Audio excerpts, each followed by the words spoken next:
दोस्तों आज हम फिर से बात कर रहे हैं राजस्थान की जलवायु की। और राजस्थान की जलवायु के अंतर्गत एक बहुत ही महत्वपूर्ण जो बिंदु है वो है कोपेन का जलवायु वर्गीकरण। इससे पूर्व हमने राजस्थान की जलवायु से संबंधित अति महत्वपूर्ण प्रश्नों को, बहुविकल्पीय प्रश्नों को हल किया था।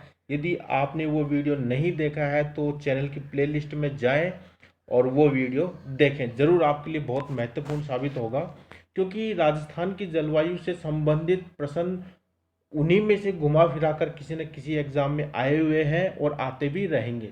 उसके अलावा राजस्थान की जलवायु का एक टॉपिक है कोपेन का जलवायु वर्गीकरण। ये इम्पोर्टेंट टॉपिक है क्योंकि सामान्यतः राजस्थान की जो जलवायु का वर्गीकरण है वो कोपेन के वर्गीकरण के आधार पर ही उसका निर्धारण किया गया है। तो आज हम कोपेन के द्वारा निर्धारित जलवायु के वर्गीकरण के बारे में जानेंगे। देखिए, व्लादिमीर कोपेन एक जर्मन जलवायु वेता थे जिन्होंने विश्व जलवायु वर्गीकरण प्रस्तुत किया था। कोपेन ने किसी प्रदेश की वनस्पति को आधार मानते हुए वहां की वर्षा तथा तापमान दशाओं के आधार पर अपना जलवायु वर्गीकरण प्रस्तुत किया था। ध्यान देने वाली बात यह है कि कोपेन ने जो आधार माना जलवायु के वर्गीकरण का वो क्या माना है? वनस्पति को माना है।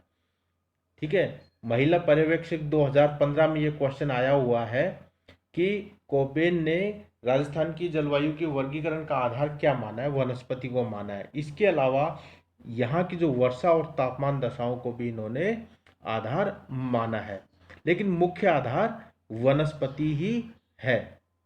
ठीक है, वनस्पति को मुख्य आधार माना है। कोपेन के जलवायु वर्गीकरण के अनुसार राजस्थान में 4 जलवायु प्रदेश पाए जाते हैं। ठीक है, एग्जाम में इसी प्रकार के क्वेश्चन छपते हैं। कैसे प्रश्न छपते हैं कि व्लादिमीर कोपेन के अनुसार राजस्थान में कितने जलवायु प्रदेश पाए जाते हैं? 4 प्रकार के जलवायु प्रदेश पाए जाते हैं। अब हम इन्हीं 4 प्रकार के जलवायु प्रदेशों के बारे में जानकारी प्राप्त कर लेते हैं। पहला है BWHW। देखिए, बी और डब्ल्यू, शुरू का जो बी और डब्ल्यू है ये कैपिटल लेटर में है इंग्लिश के, और HW जो है आखिर के ये है स्मॉल लेटर में। क्योंकि इनके जो कैपिटल और स्मॉल लेटर में लिखने का जो तरीका है वो व्लादिमीर कोपेन है उसके वर्गीकरण का आधार है। इसलिए हमें इस चीज़ का ध्यान रखना पड़ेगा कि कौन से अक्षर कैपिटल लेटर में है और कौन से स्मॉल लेटर में है। तो BW कैपिटल में, HW स्मॉल में, BWHW। इसको उन्होंने नाम दिया है उष्ण कटिबंधीय शुष्क गर्म मरुस्थलीय जलवायु। ठीक है, उष्ण कटिबंधीय शुष्क गर्म जलवायु BWHW। अब आप में, क्योंकि एग्जाम में इसी प्रकार के ये दिए जाते हैं उदाहरण, ये आपके ऑप्शन में दे देंगे, किसी स्थान का नाम दे देंगे जैसे जैसलमेर वगैरह, और फिर ये 4 देंगे BWHW, और इसके अलावा 3 ऑप्शन और देंगे कि भाई कौन सा उस क्षेत्र से संबंधित है। इस प्रकार के जलवायु प्रदेशों में सदैव अभिकरण की मात्रा प्राप्त वर्षण, ये वर्षण का मतलब है या वर्षात से, वर्षण की मात्रा से अधिक पाई जाती है। ये अभिकरण नहीं है, ये एक्चुअल में ये वाष्पीकरण शब्द है। ये थोड़ी मिस प्रिंट हो गया ये। इस प्रकार के जलवायु प्रदेशों में सदैव वाष्पीकरण की जो मात्रा है वर्षण की मात्रा से अधिक पाई जाती है, यानी बरसात से जितनी बरसात होती है उससे अधिक तो वाष्पीकरण हो जाता है उस क्षेत्र में जल का। यहाँ औसत वार्षिक तापमान वर्ष भर 18 डिग्री सेंटीग्रेड से अधिक पाया जाता है, और इन क्षेत्रों में दैनिक एवं वार्षिक तापांतर बहुत उच्च पाया जाता है। यानी दैनिक और वार्षिक तापांतर का मतलब है कि दिन का और रात का तापमान, ठीक है, वो बहुत अंतर मिलेगा। दिन में अधिक मिलेगा तो रात को बिल्कुल ही कम हो जाएगा। और वार्षिक तापांतर भी यही है, गर्मियों में अत्यधिक तापमान रहेगा और सर्दियों में बहुत ही न्यून तापमान हो जाएगा। ठंड जो हार्ड कपा देने वाली सर्दी वो हो जाती है। राजस्थान में यह क्षेत्र अरावली के पश्चिमी भाग में सुदूर पश्चिम मरुस्थलीय क्षेत्र वाला भाग है। इसमें जैसलमेर, उत्तर पश्चिमी जोधपुर, बीकानेर, गंगानगर, हनुमानगढ़, चूरू का पश्चिमी भाग आदि क्षेत्रों को शामिल किया गया। इस प्रकार से ये जलवायु जो वर्गीकरण है कोपेन का, उसका प्रथम प्रकार है, जिसको हमने किस नाम से पढ़ा है, BWHW के नाम से, यानी उष्ण कटिबंधीय शुष्क गर्म मरुस्थलीय जलवायु। अब हम बात करते हैं कोपेन के जलवायु वर्गीकरण के दूसरे प्रकार की, और दूसरा प्रकार ये है BSHW, BS कैपिटल लेटर में और HW स्मॉल लेटर में। इसको हिंदी में बोलते हैं उष्ण कटिबंधीय शुष्क जलवायु प्रदेश। जलवायु प्रदेश में शीत ऋतु शुष्क होती है, ग्रीष्म ऋतु में भी पर्याप्त वर्षा प्राप्त नहीं होती है। इस प्रदेश में स्टेपी प्रकार की वनस्पति पाई जाती है। किस प्रकार की वनस्पति पाई जाती है, स्टेपी प्रकार की, BSHW वाले में, जिसमें कंटीली झाड़ियां एवं घासों को शामिल किया जाता है। ठीक है, किसको शामिल किया जाता है, कंटीली झाड़ियां और घासों को शामिल किया जाता है। इस प्रकार की जलवायु प्रदेश में झुंझुनू, सीकर, नागौर, जोधपुर के बड़े क्षेत्र, इसके अलावा बाड़मेर, पाली, जालौर और सिरोही के पश्चिमी क्षेत्रों में ये वनस्पति पाई जाती है।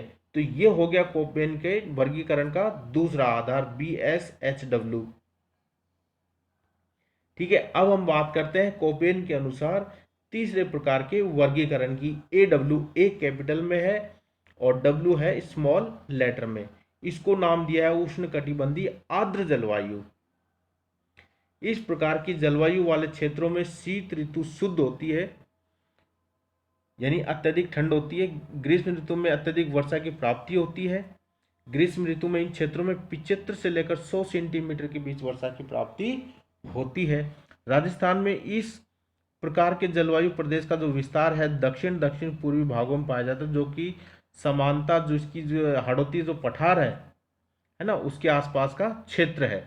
हाड़ौती के पठार में सामान्यतः 4 जिलों को हम मानते हैं, कोटा, बूंदी, झालावाड़ और बारां। इसके अलावा राजस्थान के डूंगरपुर, बांसवाड़ा, सिरोही के पहाड़ी क्षेत्र, ठीक है, सिरोही का पहाड़ी क्षेत्र भी शामिल होता है। इसके अलावा झालावाड़ ये 12 है जिला है, दक्षिणी उदयपुर, दक्षिणी चित्तौड़गढ़ और प्रतापगढ़ के जिले में इस प्रकार की जलवायु पाई जाती है। इसको बोलते हैं उष्ण कटिबंधीय आर्द्र जलवायु। अब जो चौथे प्रकार का है कोपेन के अनुसार जो वर्गीकरण है, वो वर्गीकरण है CWG। CWG में देखिए, C जो है वो कैपिटल लेटर में है और W और G जो है वो स्मॉल लेटर में। ठीक है, इसको नाम दिया उन्होंने उपोष्ण कटिबंधीय आर्द्र जलवायु। जलवायु प्रदेशों में मुख्यतः ग्रीष्म ऋतु में ये होती है, जो कि 50 से लेकर 75 सेंटीमीटर के बीच पाई जाती है। इन क्षेत्रों में शुष्क पतझड़ प्रकार की वनस्पति पाई जाती है। ठीक है, ये किस प्रकार के प्रदेशों में होते हैं, ग्रीष्म ऋतु वाले प्रदेशों में होती है। राजस्थान में ये जलवायु अरावली के पूर्वी भाग में बना हुआ है, और इसके अलावा ये जो इस क्षेत्र में जो पूर्वी अरावली प्रदेश है, जिसमें सामान्यतः जिले कौन कौन से आएंगे, अलवर आएगा, भरतपुर आएगा, जयपुर, दौसा, करौली, धौलपुर, सवाई माधोपुर, टोंक, कोटा, बूंदी। देखिए कोटा बूंदी इसमें पूरा नहीं आता है, एक नाम मात्र का क्षेत्र आता है। इसके अलावा अजमेर, राजसमंद का क्षेत्र, उदयपुर का भी थोड़ा सा हिस्सा, पूरा उदयपुर नहीं, चित्तौड़गढ़ का भी उत्तरी भाग में ये इस प्रकार की जलवायु पाई जाती है। इस प्रकार से ये कोपेन के वर्गीकरण का चौथा आधार है। अब हम बात करते हैं कि ये जो कोपेन ने जो नाम दिए हैं इंग्लिश के लेटर्स में, जो छोटे बड़े लेटर्स में, उस छोटे बड़े लेटर्स का जो उपयोग इन्होंने किया है, इसका क्या क्या तात्पर्य है, उसके बारे में हम पढ़ लेते हैं। ये जो संकेत दिए गए हैं, देखिए संकेत देखिए, पहला जो है वो ए कैपिटल जो लेटर में है, ए में, बड़े ABCD में, यह प्रतीक उष्ण कटिबंधीय जलवायु वाले क्षेत्रों के लिए प्रयुक्त किया गया जहां शीत ऋतु नहीं पाई जाती है और औसत माध्य वार्षिक तापमान 18 डिग्री सेंटीग्रेड से अधिक पाया जाता है। उस प्रकार के क्षेत्रों के लिए इन्होंने अंग्रेजी का कैपिटल ए लेटर प्रयुक्त किया है। और कैपिटल बी लेटर किसके लिए प्रयुक्त किया है, यह प्रतीक उष्ण कटिबंधीय शुष्क जलवायु वाले क्षेत्रों के लिए प्रयुक्त किया गया जहां वर्षण से अधिक वाष्पीकरण की दशाओं के कारण शुष्कता पाई जाती है, यानी बरसात जितनी होती है उससे अधिक तो वहां वाष्पोत्सर्जन हो जाता है। ठीक है, और सी जो लेटर है ये भी कैपिटल में है। ये प्रत्येक शीतोष्ण कटिबंधीय आर्द्र जलवायु के लिए प्रयुक्त किया गया जहां वर्षा का मौसमी प्रभाव देखा जाता है। इस प्रकार से ये 3 बड़े लेटर, और चौथा जो बड़ा लेटर है वो है डब्ल्यू, ये भी बड़े कैपिटल लेटर में है। यह प्रतीक मरुस्थल शुष्क जलवायु के लिए प्रयोग किया जाता है। ठीक है, शुष्क मरुस्थली जलवायु के लिए प्रयुक्त किया जाता है यह। और इसके अलावा ये तो कैपिटल लेटर में थे, अब हम स्मॉल लेटर की बात करते हैं। एस लेटर जो है यह प्रतीक, इसका अर्थ जो है मरुस्थलीय स्टेपी शुष्क जलवायु के लिए प्रयुक्त किया जाता है। स्टेपी प्रकार की वनस्पति पाई जाती है वहां जहां झाड़ियां और घास वगैरह होती है। अब हम बात करते हैं एच लेटर की स्मॉल एबीसीडी में। यह प्रतीक उन जलवायु प्रदेशों के लिए प्रयुक्त किया जाता है जहां औसत वार्षिक तापमान 18 डिग्री सेंटीग्रेड से अधिक पाया जाता है। और जी किसके लिए प्रयुक्त किया जाता है? यह प्रतीक उन जलवायु प्रदेशों के लिए प्रयुक्त किया गया जहां वर्षा काल से ठीक पहले गर्म मौसम दशाएं पाई जाती हैं, वहां के लिए क्या प्रयुक्त किया गया? जी लेटर। अब है डब्ल्यू, ये भी स्मॉल लेटर है।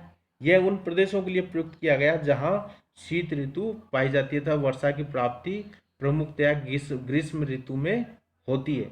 इस प्रकार से मित्रों ये था कोपेन का जलवायु वर्गीकरण, जिसमें उन्होंने राजस्थान की जलवायु को 4 भागों में बांटा है और इन 4 भागों को भी अंग्रेजी के बड़े और अंग्रेजी के छोटे जो लेटर्स होते हैं उनमें प्रयुक्त करके बांटा है।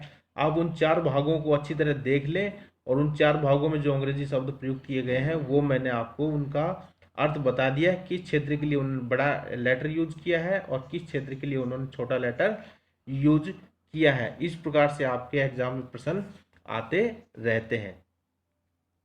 दोस्तों, आपको वीडियो अच्छा लगा तो लाइक जरूर करें, अपने मित्रों को शेयर करें और यदि आप चैनल पर पहली बार हैं तो चैनल को सब्सक्राइब जरूर करें। धन्यवाद।